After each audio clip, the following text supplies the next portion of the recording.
Hey guys, welcome back to our transfer news update for you, live at 5. At 5. With myself, AGT. We've got Dylan next to me, bringing his pyjamas again. Lovely Not to see. pyjamas, man. Yeah, well, they look it. It's good. It's not good. It's long sleeve. It's the Devil Club. Can't be good. It's not pyjamas, man. Good to have you back, mate. A lot of very things much. to talk about on the agenda today, including Arsenal snatching Eze away from the grasp of Tottenham Hotspur. Could you believe it? It's happened again, unfortunately. But before we get into all that, show us a bit of love. Tell us where you're watching from. Smash that like button. Get your comments in. Who do you want your team to still sign or sell, right? And we'll do a couple of those for each other's teams as well.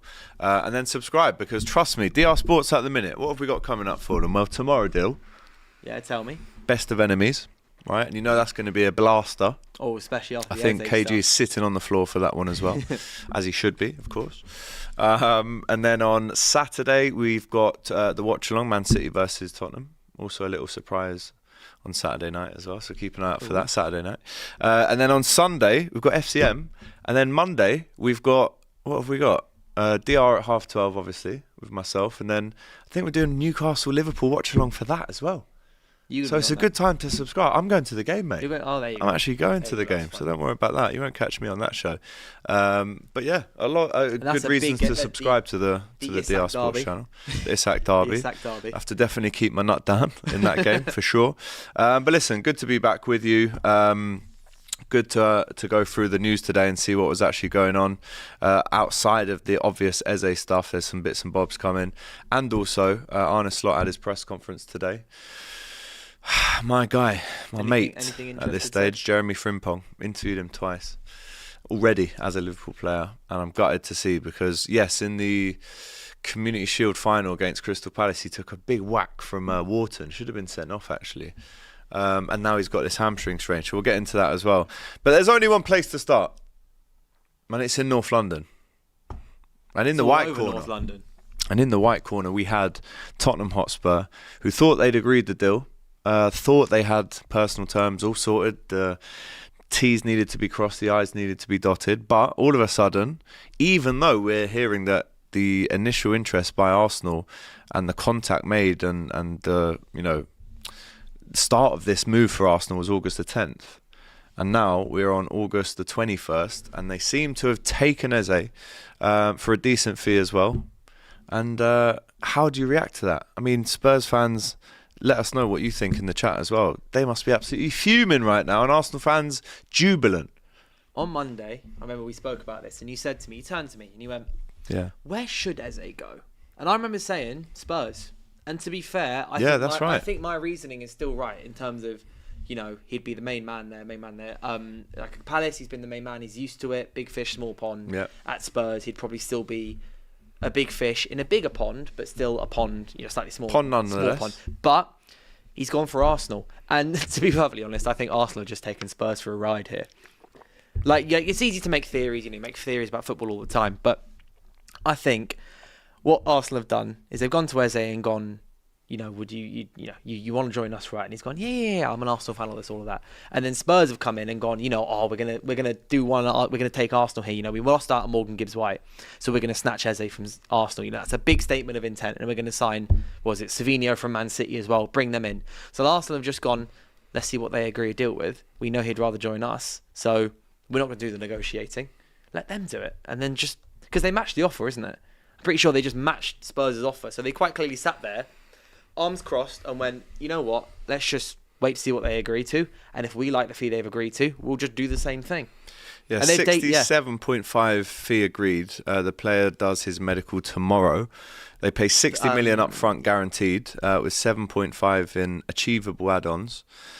Expected to play for Palace tonight in the Conference League playoff qualifier. It's a farewell game. Against a Norwegian team. And yeah, it will be a swan song, his farewell game. But is there a little risk of injury tonight? I mean, I'll get the name up again. I think it's Frankenstad or Franklistad or a team like that. I apologise if I've butchered that. Norwegian team. They're desperate to get into the Conference League. They might be away from home, intimidating atmosphere. They might make a few tackles and be exposed a little bit, and you don't really want to risk any injury. So would you actually play him for 90 minutes in this one? I reckon there's some sort of just general agreement in place where maybe Eze's gone, yeah, I'll come, but if you just let me have this one last dance, because he scored the amazing goal against Chelsea, the free kick that got ruled out. Yeah. And you're thinking that would have been almost a robbed. Completely robbed. That would have been like an almost semi-perfect way to sign out of Palace. Score amazing free kick, winning goal, set you up with 3 points for the season, and then I'll head off. But it didn't work. And obviously, I think maybe he wants to play at least one European game with Palace. Yeah. Because this will be their first ever That is European true. game. So it's kind of like, I think, yeah, there is a risk of injury. And I reckon if the first leg was away from home, I don't know what their pitch is like in Norway. Is it Norway? The first leg is at Crystal Palace. Yeah, but if that first leg was in Norway and it was some dodgy 3G pitch, Then he I wouldn't play reckon that Arsenal game. may have gone no.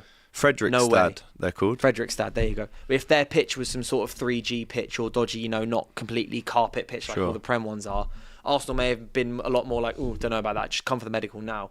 But I think it's more of a, Eze said yes, they've been cooperative, Palace have been cooperative, they've not, so obviously his 68 million release clause expired, like a month ago, whenever it was, Yeah. I don't know when it was. But Palace haven't then turned round and gone, no, 100 million.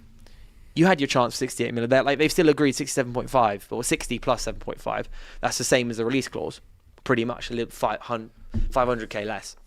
So I think it's been a case of they've been cooperative, as has been cooperative. So therefore, they've just asked for what they've got. Can you do us one solid and let him play this final game? Because he will want to do that as well. I've no doubt in my mind he will want to play that last game with Palace. Say goodbye to the fans. Maybe score a final goal at Selhurst Park, help them play and win their first ever European game, then head off to his boyhood club. But there is a chance of injury, yeah. Maybe they'll take him off after 60.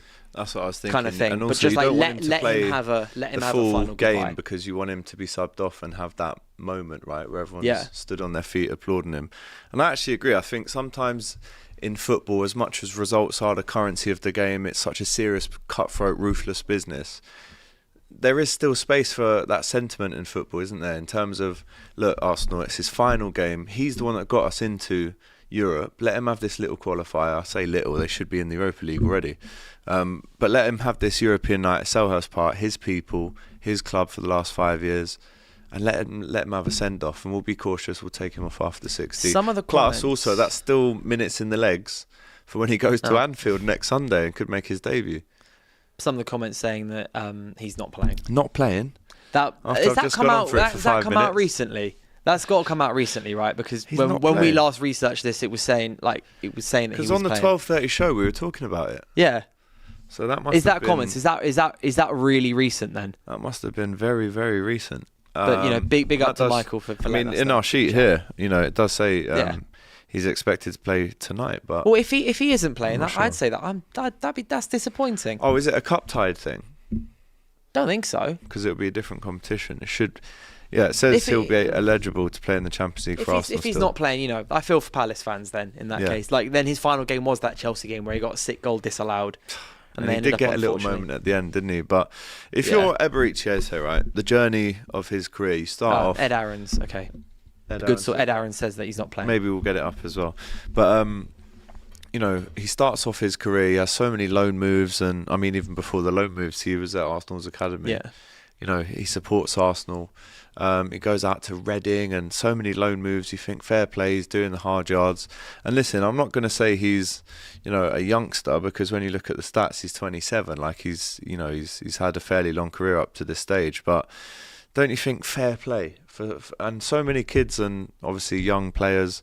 They go to their Liverpools, their Evertons, their Arsenals, Tottenhams, Man Uniteds as kids, the team they support. And at 16, bang, you're not good enough.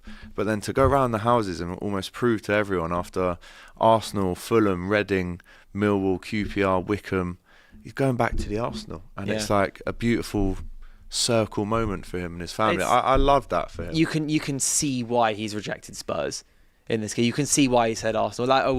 We had X's video up in the office after that being like, Spurs have been embarrassed here, there, blah, blah, blah. But it almost feels like, retrospectively, they never had a chance. They never had a chance of signing Eze. They maybe made it look like it, and Arsenal were playing this game the whole time because they knew deep down that Eze was always going to say yes to Arsenal.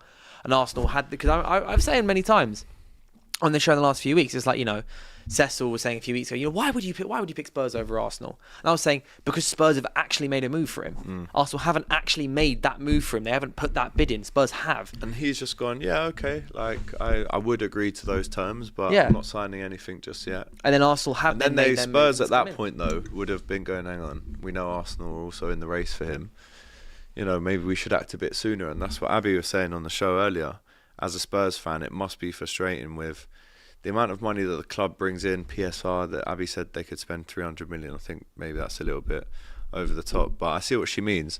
They would have the money to spend. They do have, and they do spend money. They spend a lot of money, Tottenham. Yeah. Let's not pretend that they don't spend money. In the end, pretty much they spend 150, maybe 200 a season. We'll have to get the stats up, but I think, I can see why he hasn't picked them. So we're just not serious enough. And Arsenal have gone, thank you very much, we'll have that. And now after Gibbs White and now this, I mean, where do Tottenham go for here? Tottenham are turning into a Newcastle-esque window here. They really are. Rejection FC. Yeah. I mean, they got Kudus in, which is a great signing for them. Signed Ramiro on a long-term deal. But and then Savinho, there's reports saying obviously that he's going to stay at City. Well, I don't know if leaves the door open for him to put I don't know if back Spurs might come back in for that now double time and bid the 80 whatever million that City want instead, because they need someone, because they have a decent attack that they're building there. Like, Thomas Frank is a great manager. We know he's a manager who levels players up. Like, you've seen it with Wissa and Mbumo and Norgard and all these players that have gone on to these bigger teams or want to go on to these bigger teams. Frank is someone that's very good at building a baseline and raising the floor of a squad. But they need to bring in some good players, especially with Maddison now injured as well. Especially with Maddison injured, out for a long time. Spurs need to have a busy end to this market. I mean, the fee as well, right? 60 million up front, 7.5 in achievable add-ons. I mean, that would be Premier League, Champions League, which, aren't achievable or realistic for anyone unless you are the top kind of 5 in Europe, which probably Arsenal are. But it's a decent fee, isn't it? Considering, it's pretty much just below the asking price or the release clause of 68 million, I think it was, or maybe 66. It's just the market rate for him. Like, if you think other players, everyone's 60 at the minute. Other players of his caliber and his kind of scenario, you're thinking like United, you're thinking Mbumo, and you're thinking Cunha. Then other Premier League players who are maybe less proven than him, like Alanga, Madueke, etc., are going for a little 60. less. Yeah, that's just Arsenal. I think have just paid the market value for him. It's not an overpay, it's not an underpay. But I think Palace have been very cooperative with this by letting it still be around the release clause instead of saying, you should have done it a month ago and bid the release clause. So in terms of Palace now, looking for that Eze replacement, they're interested in El Kanous. They are close to securing a £32 million deal with the Leicester player. And they also like Tyler Dibbling, who's already been subject to 2 or 3 bids from Everton, a big price. So if Palace do bring him in, Wharton and Dibbling in the midfield. You've obviously got Will Hughes that comes in and plays too, but that could be England's centre mids in maybe 5 years. Well, wouldn't Wharton play further forward? Because Eze is obviously part of that front three, and Dibbling's, when he was at Southampton, he played a bit of like a right wing back than a right winger. Would he not play as part of Palace's front three instead of in midfield? Maybe.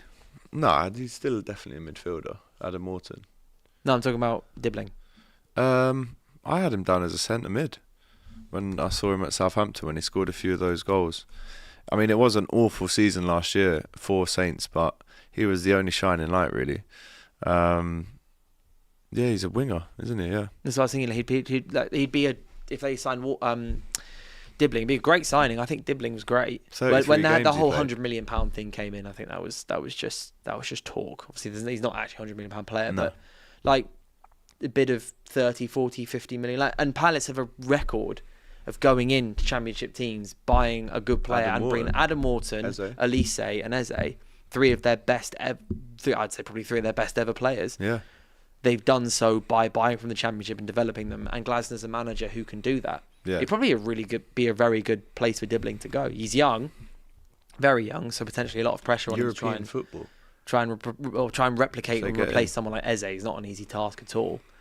But I like it. European football you'd get as well. Yeah. But that would cost a lot. And Southampton have just started off their campaign in the Championship. They obviously want him around. Just going back to Arsenal, David Ornstein there. Sorry, not that one. It was actually the Kai Havertz one, which was the news that we got yesterday. There was that yellow card by Ugarte right at the end of the game on Havertz. Was that the moment he fouled him? Pretty sure it must have been, right? According to Jack, it is. Okay, Jack must be. Jack texted me this morning saying Ugarte is now an Arsenal legend because he's the one that caused the Havertz injury, which caused the Eze bid. Well, I think it was a little bit of a smokescreen. I think Arsenal were going to, or their fans certainly wanted them to get another player anyway. So it's not like because of the Havertz injury, the domino effect is that they go and buy Eze. I think they've been looking at Eze for months before. Yeah, no, I don't think the Havertz injury is too much of a. Because it looks good though, doesn't it? In PR, it does. Look how quickly we solved that problem. It looks a bit like they've reacted to the injury, but it's like if you miss out on Havertz, then it's fine because he didn't start. He didn't start their final preseason game. Didn't start against United anyway. Yeah. Gyökeres is their starting striker, and they have Odegaard, etc. behind him, and they've got Saka on the wing, and they've now got Eze on the left wing anyway. Yeah. So it's not like I don't think Arsenal need to rush into the window for a replacement because it's not like they've lost a cog that they can't cover for. And we still don't know how long that injury is, do we? No. I mean, they're probably still waiting scans and whatnot. There's been different rumours. It's not an ACL.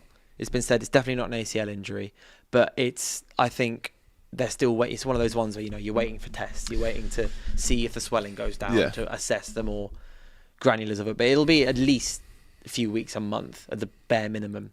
Knee injuries are so complicated as well. Yeah.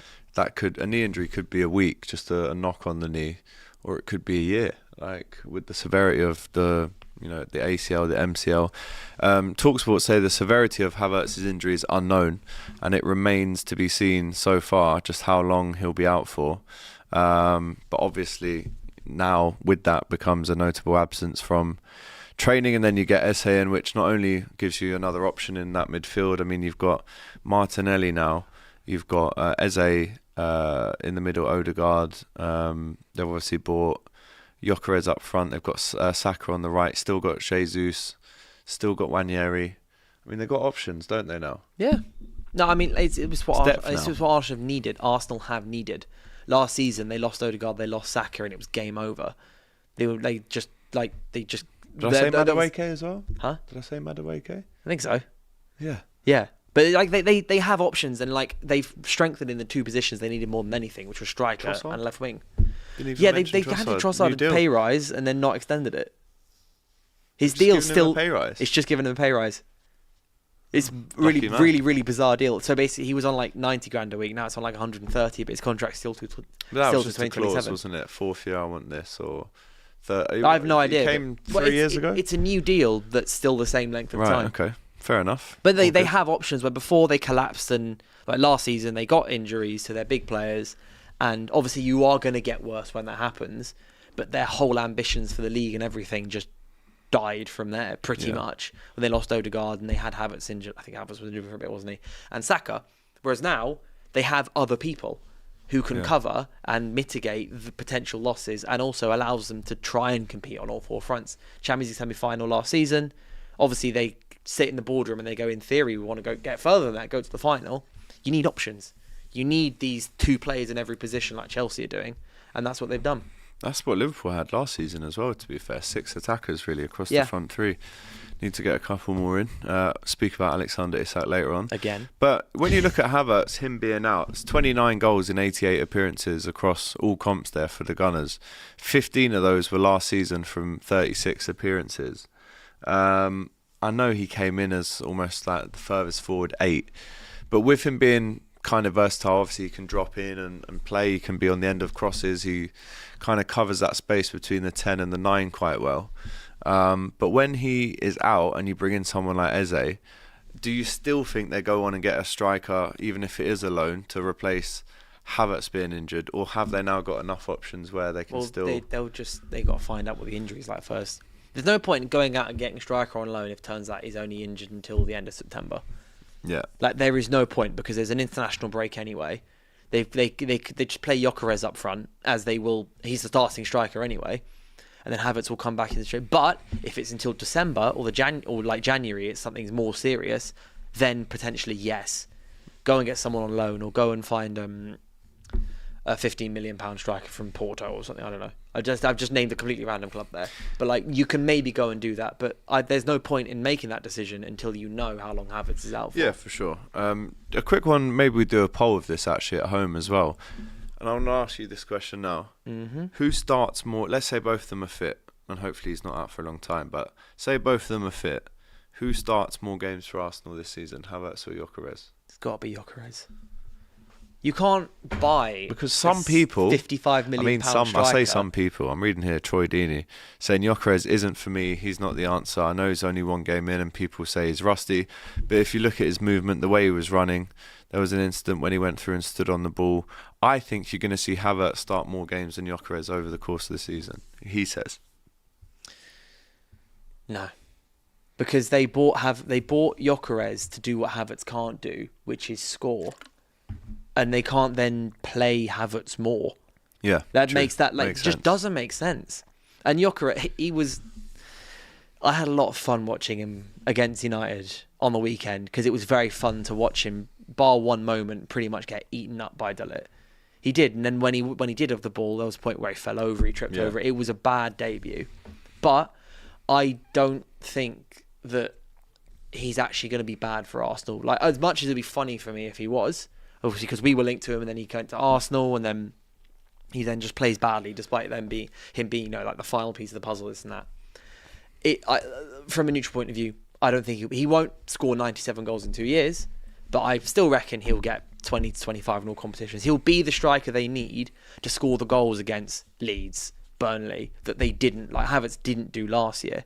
It wasn't the big games they necessarily struggled in, it was the smaller games. They didn't pick up 3 points when they needed it.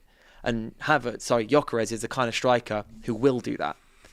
And so I think, obviously most of the teams... So here's my next question to you. In the big games, your Anfields, your Etihads, your Old Traffords, I know Gyökeres obviously started it. Gyökeres didn't start at the weekend. But no, he did start. Yeah, Gyökeres. He did. But 65. My question to you is, in them big games for Arsenal that aren't against the Leeds, the Burnleys, the Sunderlands, with all due respect, would you play Havertz then? We got to see how Gyökeres settle. I know that's such a cop-out answer, but it is a case of... I'm looking for one name, really. I think you still start Gyökeres. And I actually agree with you. The form, the running gait, the technique that I see from Gyökeres definitely suits playing against teams in the bottom half, for sure. You saw the stats in Portugal, I think, 90% of his goals were against teams in the bottom half of the table. Something like that, yeah. Something crazy like that. I know he scored a hat-trick against Man City in the Champions League, but I think 2 of them were pens, weren't they? And he missed Scores a lot of pens, misses a sitter as well. Should have had 4 goals in that game. But for the big games, do you go with Havertz in a tactical way? The other option is Gabi Jesus. I know he's never fit, but could he play there as well? Oh, well, yeah, of course they could. I think it will be Gyökeres because once Arsenal build momentum, he'll probably get better. And you want to keep that. It'd be like bad if, let's say, they play back-to-back teams in the bottom half of the table and Gyökeres scores 4 goals in 3 games and they're playing Man City. You're not going to then bench him. It makes no sense because Havertz hasn't been playing against the teammates. Hasn't been playing with his teammates in those games. Or, I don't know, play both. But I think Gyökeres will start definitely more games than Havertz, especially if Havertz ends up being out for 3 months. Yeah, no, that's a good point. We've asked you in the chat who starts more games when both fit. And you have to understand it depends what game as well. If it's a Champions League semi-final, I don't know. Let's see how he gets on. But I think Arteta would maybe prefer Havertz. D guy in the chat, Havertz is a failed experiment. Cel Jesus says, Jay, I think this season Arsenal finished 3rd and City will win it again, says Sound of Silence. We'll see. But yeah, I think different horses, different courses, right? You know, if you're playing against Morecambe in the FA Cup, with all due respect, you'd probably go for Gyökeres, wouldn't you? Just to smash in 4 and come off. Gyökeres for 55 minutes. Yeah. Score a couple of goals and come off, yeah. That would be the ideal situation. But also, he is their new £55-60 million striker. There's almost an onus to play him. Yeah. But Arsenal fans, let us know in the chat, specifically Arsenal fans, do you still, once you know the extent of this injury, and if Ornstein's tweeting it, it's going to be at least a month. In that period, do Arsenal dip into the market or do they move around with what they've got already? Let's move on then to Chelsea. and this is an unbelievable one. When I saw this tweet, I mean, Julian Enciso is a very good player, by the way. Yeah, like, I like that he's Peruvian. Is that right? I can't tell you. I'll check it out. I should know that. He's not. It's like he's not even signed with a club. He scored that. He's Paraguayan. When he scored that screamer against City a couple of years ago. Oh my word! He's a really tidy midfielder. But he's a great player, right? And I saw this tweet. Actually, you tell him because it made me angry. And it's David. You saw the Fabrizio Romano tweet. Breaking. Didn't you? He signs with Blueco, and you're thinking, who are Blueco? And he signed with Blueco, and the idea is he goes to Strasbourg. Didn't it say Chelsea Strasbourg or Strasbourg Chelsea was as like the team he signed for? The Fabrizio one that I saw said signs for Chelsea Strasbourg. Yeah, it's effectively it's like because Ornstein's tweet was, I don't know if we can get it up on the screen, but it was that he'd signed for Blueco, which is the overall. That's like a player signing for City Football Group. Yeah.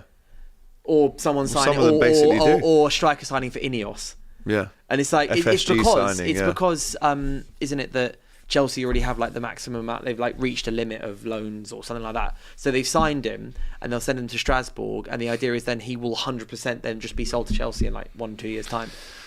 I mean, it's a like, deal that includes him going to Strasbourg on loan for the upcoming season, who are kind of almost the cool team in France at the minute. They were under Patrick Vieira a couple of years ago and came to Anfield for a pre-season game. I think they beat us like 3-0 or something. It was really impressive. I know Liam Rosinia's there at the minute as well, and he's doing really well there. So Julian Enciso goes to Strasbourg on loan for this season. He spent last year at Ipswich, as we know, in the Prem. Scored a couple of bangers there as well. But what do you make of that? Clear Lake FC by Enciso. That's the headline. I mean, the game is gone. The game is gone. It's honestly, I know you are someone who can very much just argue against it because, you know, Liverpool at the moment don't own, or the FSG don't own any other clubs, I don't think, right? Well, they're trying to get... I know they're trying to, but FSG just own Liverpool. Getafe, or is it? We have three at the moment. We've got United, Nice and Lausanne Sport, and we've sent so we signed a striker from Le Havre this summer, Enzo Bilic, and we've sent him on loan to Ineos' other club. So we're starting to do it. And the thing is I really see the benefits of it. From a sporting model, it makes perfect sense. But it's also just so infuriating. Tell us why it makes perfect sense from a sporting model, and then also the perspective of that as a fan when you see that. Clear Lake FC. They're not going to like it, but tell us why it is so beneficial for that. For development of players... we've signed this 18-year-old striker, and I'm just calling him Enzo because it's his first name. Enzo signed this young striker, and unfortunately he's gone and he's got injured. But we signed him and then immediately sent him on loan to Ineos' club in Switzerland. What better way to keep tabs on him, make sure he gets his minutes and plays well, than for him to stay under your umbrella? Because so many times United have sent players on loan and they've not got the minutes, or they've only played 10 out of 50 games because the team's in an unexpected relegation battle, and so therefore your striker who you sent on loan to develop can't. So you then got to send him on loan again the next time. But with this one, you're sending him to someone you already employ. So if you go play him, say to the manager of this other team that you also won't play him, then he'll definitely play. So this guy, Ensico, how do you say his name? Enciso, sorry. He will play all the games that Chelsea need him to play because it's the same people. So from a sporting perspective and Chelsea's perspective, it's fantastic for them. Still only 21. Yeah, he's been around for ages, and he's still 21, yeah.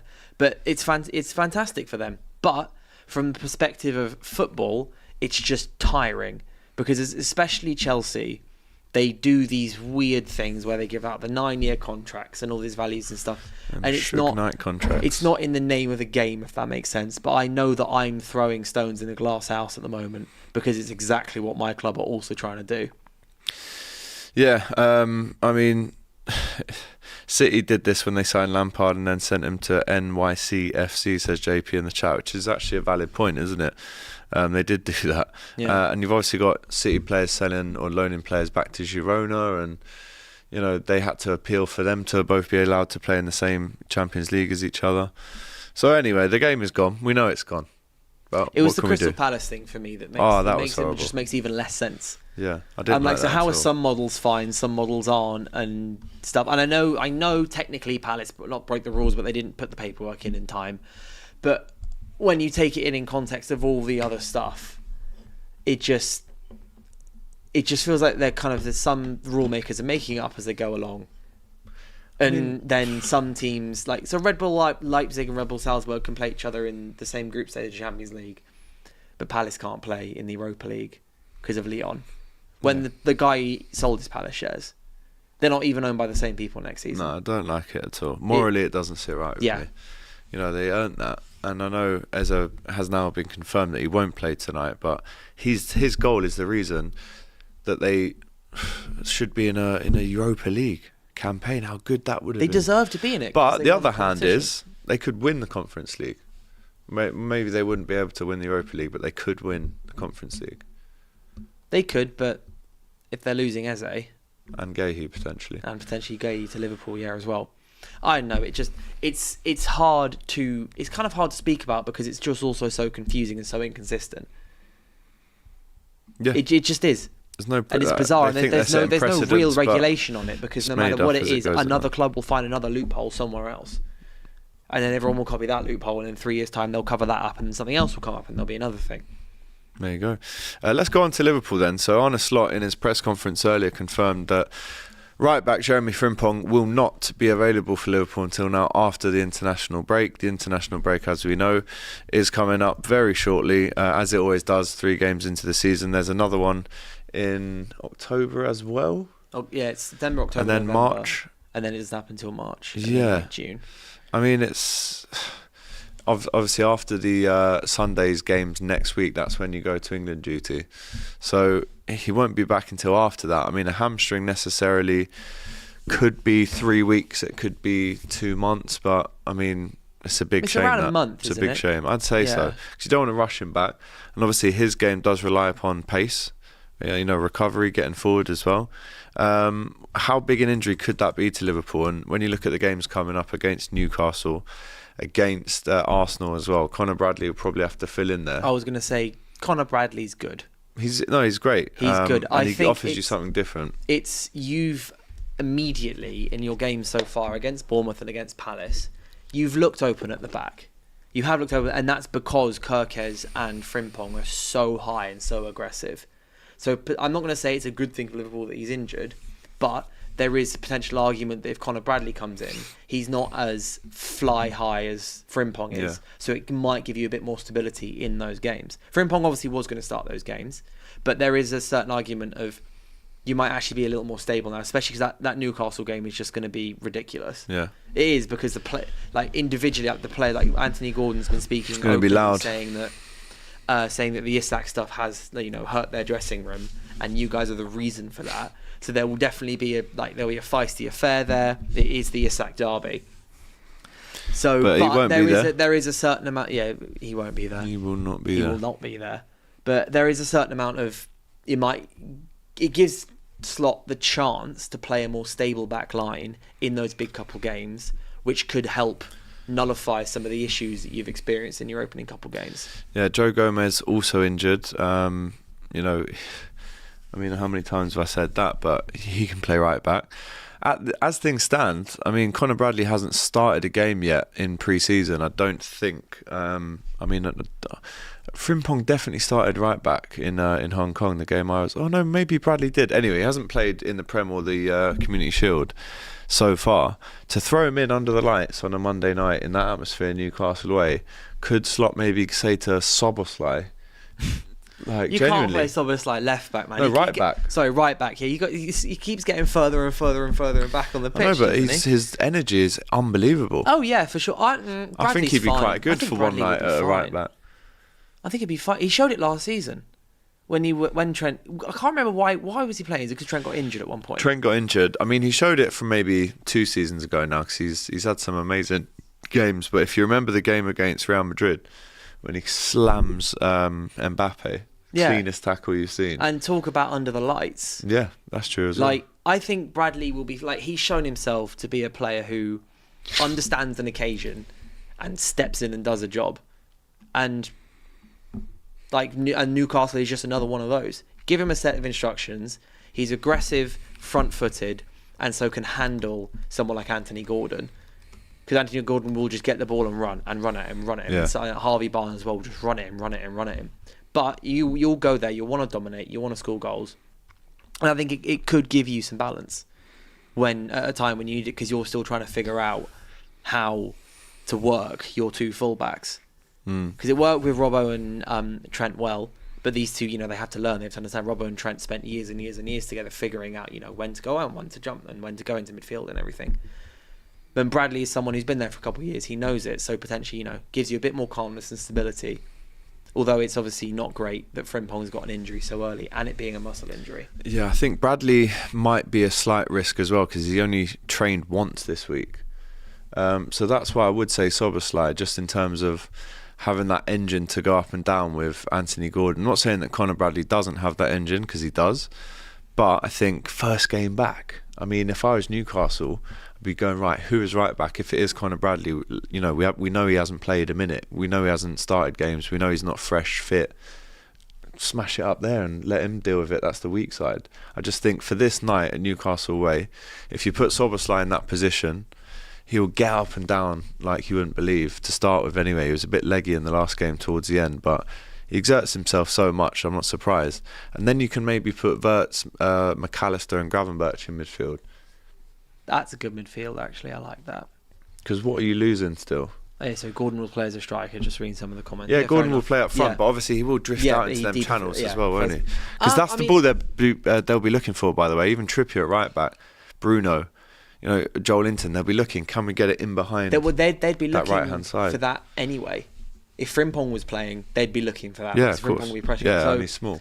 Yeah, he can't deal in the air. What's his... He's like 5... I think he's about 5'6", maybe. Yeah. Something like that. Yeah. I have a sneaky feeling that Slot's going to try a back three at points this season if you sign another centre-back. Giovanni Leone, we've got him. I think it's something that Slot will explore a bit this season. It's becoming a big trend in the Prem. Gahey as well would have been ideal for this game, to go for a back three. Yeah. And then you go Kirkers, Szoboszlai.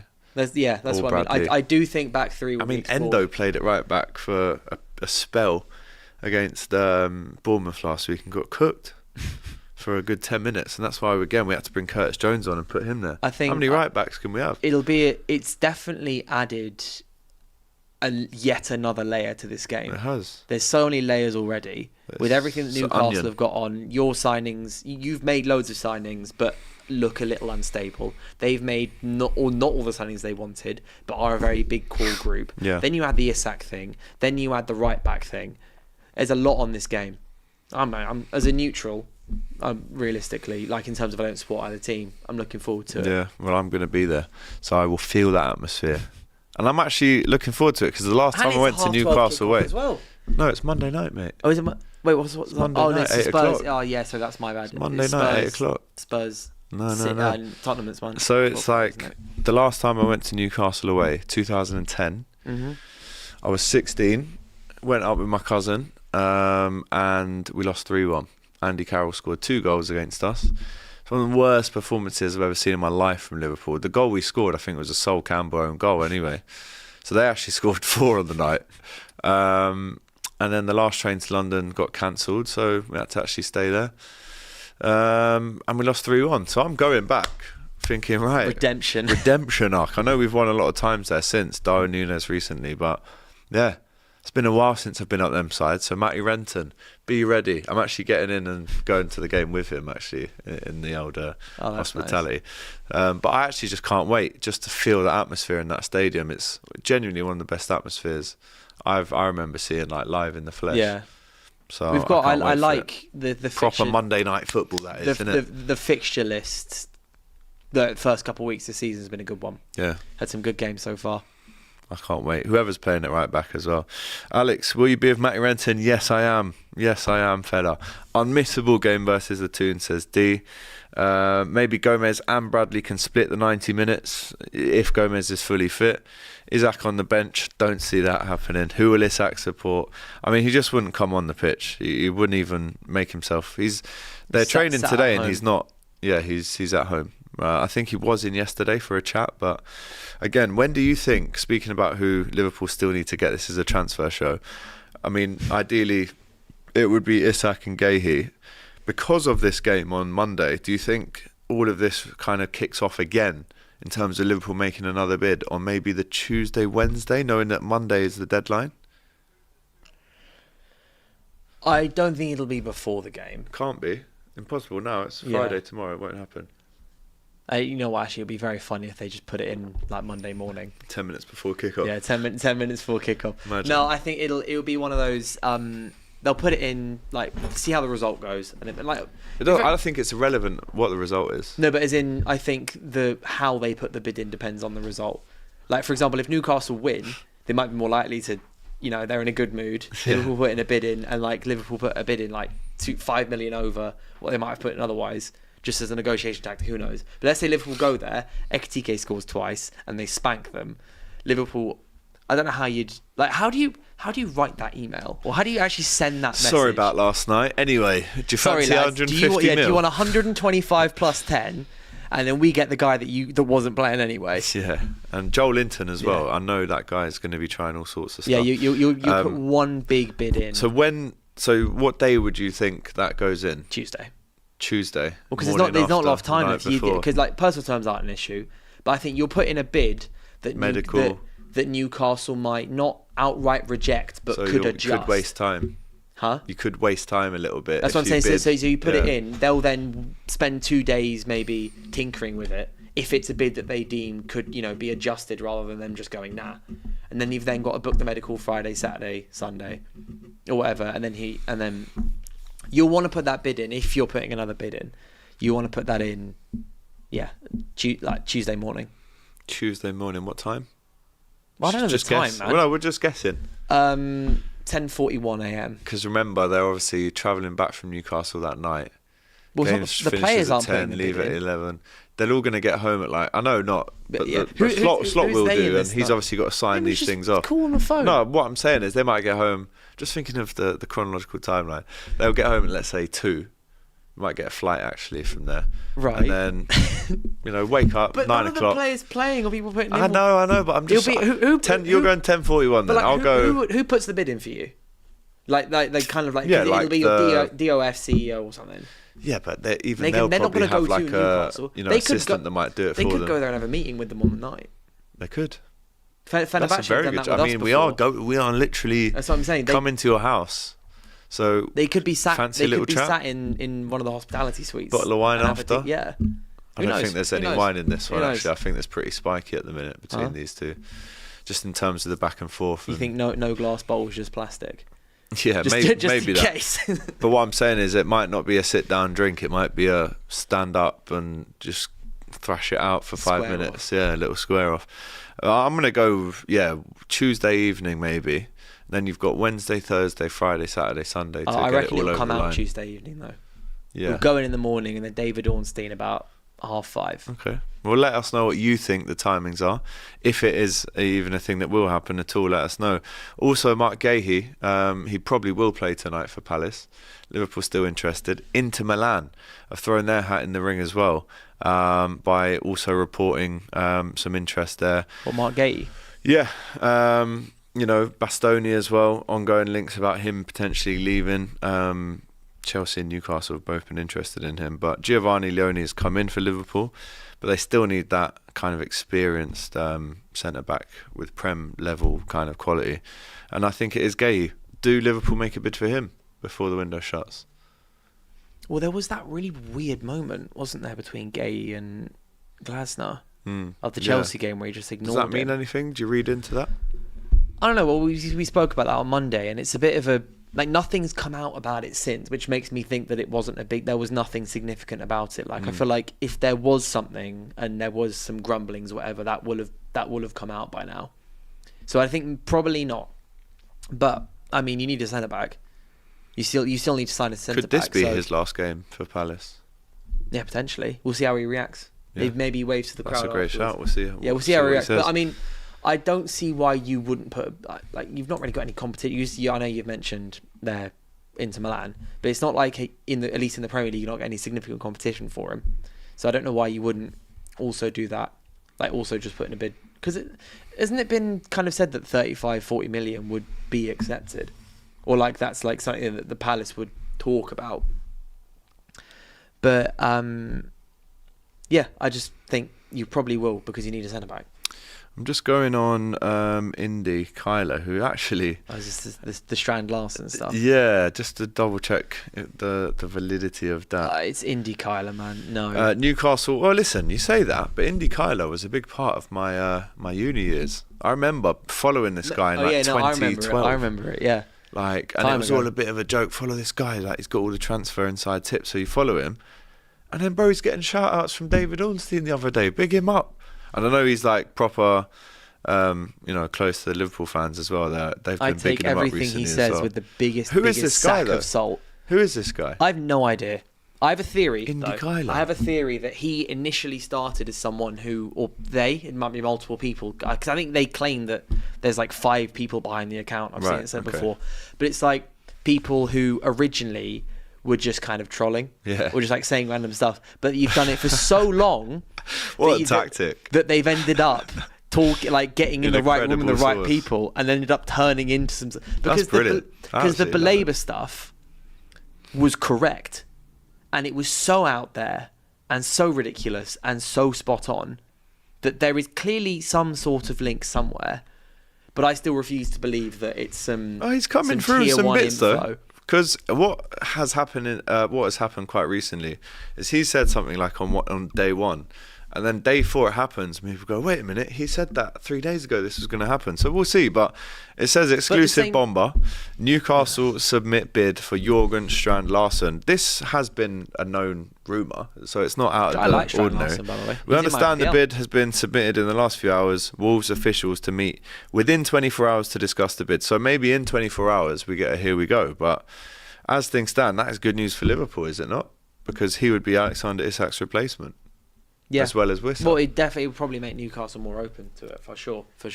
I mean, yeah, Liverpool will put one more bid in, it feels What do you make about that line that they said in the statement when it said, we do not foresee these conditions being met? What does that mean to you? The ball's in Liverpool's court. Is the door ajar open if they say something like that? Because they're not saying this player is absolutely not for sale. They're saying we don't foresee these being met.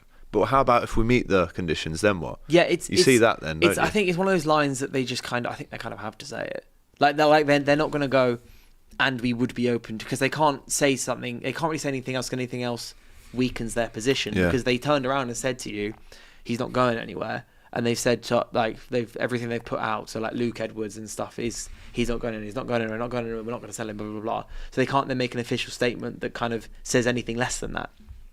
So that's their way of saying there is a demand, but everyone knows it's 150 million. They can't say anything else, and they also couldn't not put out a statement because Newcastle. It's really similar to the Gyökeres stuff with Sporting, the whole gentleman's agreement thing. I think this is a bit of a lesson for a lot of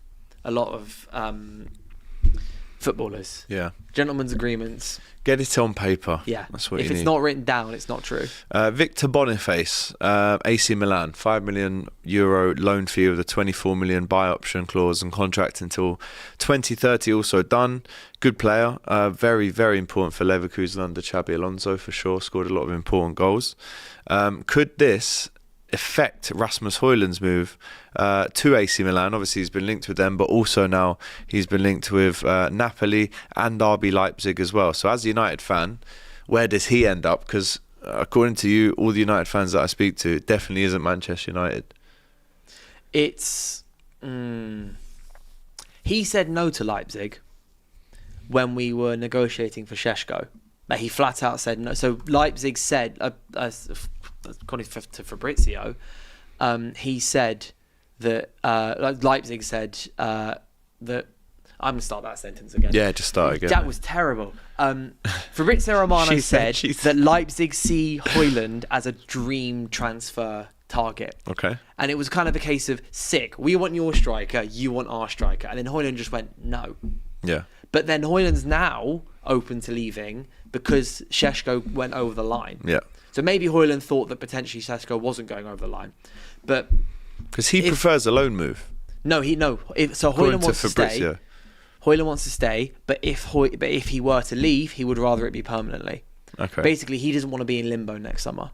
Like, I'm sure he's watched Malacia, he's watched Anthony, he's watched Rashford, Garnacho, etc. He knows if he's not part of the squad, he's not going to then become part of the squad again next summer. So I think he's looking at it and going, I don't want to end up being one of these exiles next summer or having something similar happen to me. I want to know this summer, am I staying at United or am I moving house? Am I putting a deposit down in Milan? Am I putting a deposit down in Napoli? Like, am I? I mean, like, he needs a football club before he's putting deposits down. Do you know what I mean? Huh? He needs to start playing games before he's putting deposits down. Yeah, but or a security deposit on a loan or something like that. Yeah, I think he wants, as someone, he's 22, turning 23 next season, in like February, I think it is. He wants to be somewhere until he's 26, 27, 28 onwards. Well, you got to be good. Yeah, but I think what he doesn't want is to go on loan and then umming and ahhing for 6 months about a loan to buy or a season about option to buy. So I think he's that much more open to it. But Napoli, they want him now because of Lukaku, right? Isn't Lukaku injured? Yeah. And Napoli were interested in him ages ago, right at the beginning of the summer. And Darwin Núñez, they were as well. Yeah, they were interested in Núñez before Núñez ended up going to Saudi. Yeah. So Napoli seems now to be emerging as the most likely destination. And because Milan have been so open to a 5 million loan with an option of like 35 to 40, Napoli know they kind of have to match that. Yeah. And I think Højlund will then push Napoli to go, no, make it permanent. Or like an option that becomes an obligation based on certain conditions, like 15 goals or 35 appearances. And Boniface to Milan, good deal? I think, yeah, it's a good deal for Milan. Because Milan have been desperately searching for a striker. Hence why they've ended up to the point where they really wanted Rasmus Højlund, despite the fact that what's happened in the last 12 months with him. And I know that they also were looking at Vlahovic as well. But obviously if they're signing Boniface, it looks like that they've gone, that's an easier deal. Højlund's being iffy with the contract or whatever it is. So good signing for them. They've got the striker that they need, and now Højlund's going to have to look elsewhere to go somewhere. Weird how football works, isn't it? This time last year, he scored his first Champions League goal for Leverkusen against AC Milan, 1-0 win, and now he plays for AC Milan. Still hasn't scored yet for Nigeria, 13 appearances. But yeah, decent signing all round, to be honest. So the main headlines today: Eze SNUBS Tottenham, as we know, he's chosen Arsenal. Frimpong now injured, and Enciso, going to Blair. Was it Clear Lake or Blue Lake? What's it called? Blueco. Yeah, and Clear Lake. I mean, honestly, he's signed for Blueco FC. What is the world coming to? Signed for a company. Where is the game? Yeah, absolute disgrace. And we've obviously spoken there about Alexander Isak, the game on Monday, Mark Gahey, and of course the future of Rasmus Højlund as well. Dylan, always a pleasure, mate. It's been great coming on. Like your ball knowledge. Big up to you, man. Thank you. We'll see you. You're on again tomorrow, aren't you? Tomorrow. Good lad. Nice to see it, man. Listen, once again, smash that like button, people. Get your comments in. What a time it is to subscribe to DR Sport. Some of the shows we've got churning out. Unbelievable. Right, so make sure you are locked in for the journey. Smash that bell as well. And where can we find you online as well, mate? If people if you're a United fan, United District on Twitter, on Instagram and everything, and then my Instagram is just Dylan Penketh, my name. Diliano on Twitter, DYLYANO. That's quite a lot of information. That's a lot. You can play that on half speed and then maybe go through it again. Nice. But love to see it, man. All good in your pyjamas. We love to see you nice and comfortable, feet under the rug in the studio. Just comfy on DR Sports. No, that's a good thing. It's a good thing. It means a lot. Also, I believe there might be an FPL show going out tonight. Yeah. As well. You're going to watch that? If you're FPL, I need to. Yeah. Yeah, I got 50 points last weekend, which is under average. And I very much need to win my league this year. A bit like Manchester United, really, isn't it? Yeah. Under average. If United play well, I do well on FPL because I bank way too much on their players. Yeah, okay. Well, hopefully, just like United, you don't win. Anyway, take care. We'll be back tomorrow. If you've liked this video, show us in the comments. Let us know who you want to sign for your team and want to sell. And we'll see you on the next one. Take care.